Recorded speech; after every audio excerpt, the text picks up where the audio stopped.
Бүгін мына кез келген өнімге арналған трендтегі видеоны қалай жасаймыз, соның жасалу жолын көрсетемін.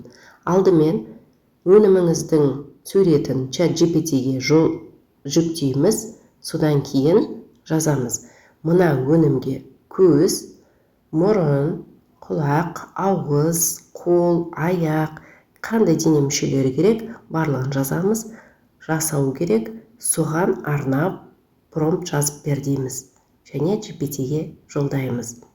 ChatGPT бізге кез келген жасанды интеллект түріне баратын бізге арнайы промпт береді. Сол промпттың өзімізге керегін таңдап аламыз. Шынайы керек па, мультяшный түрі керек па, әртүрлі нұсқауда шығарып береді. Біз өзімізге керегін таңдап аламыз. Мен мысалға ең біріншісін таңдай саламын. Оны біздер көшіріп аламыз да Gemini'ге апарып саламыз. Өнімімізді жүктейміз және жаңағы ChatGPT жазып берген промптты астына қойып жүктейміз.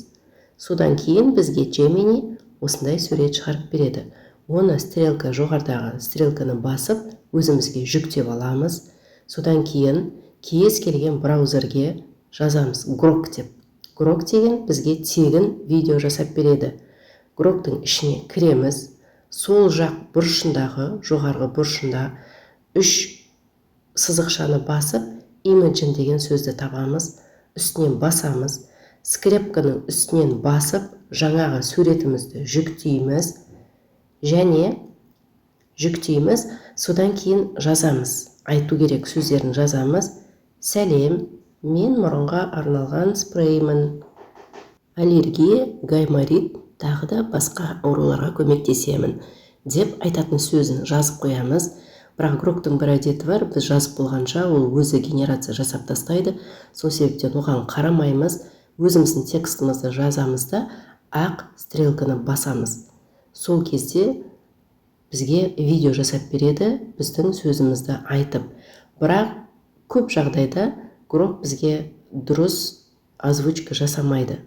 Сол үшін бізге жасаған видеоны біздер алдымен жүктеп аламыз өзімізге. Әрине бірінші жасалу жолын күтеміз, содан кейін жүктеп аламыз. Жүктеп болғаннан кейін біз InShot видео редакторына барып, видеоны басамыз. Жаңағы жасалған видеомызды жүктейміз. Тағы да InShot деген сөзден құтылуымыз керек. Ол үшін бесплатно снять деген сөзді үстінен басамыз. Бізге жарнаманы көрсетеді. Ол логотипті алып тастау үшін. Жарнама біткеннен кейін бізде InShot деген сөз жоқ болады. Содан кейін біздер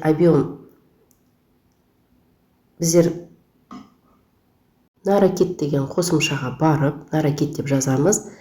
Содан кейін сол қосымшаның ішіне кіреміз, браузер арқылы, оны ешқандай жүктеп керек емес, браузер арқылы кіреміз, жаңағы текстімізді жазамыз, тілді таңдаймыз, қазақ тілі деп таңдап аламыз, және де дикторды таңдап аламыз.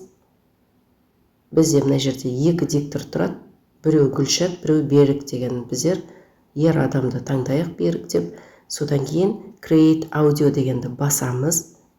Біздерге аудио жасап береді, қатесіз.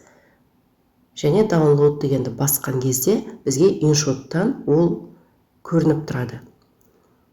Бұдан шығамыз да InShot'қа кіреміз. Аудио деген жерді басамыз. Ең бірінші тұрған аудионы басып, үстінен қарасақ, бізге аудиомыз видеодан асып тұр.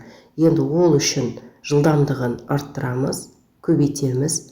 Видеомен бірдей болу керек. Міне бірдей болды. 1.5-ға, 1.40-қа қойғаннан кейін енді біздің видеомыз дайын болды.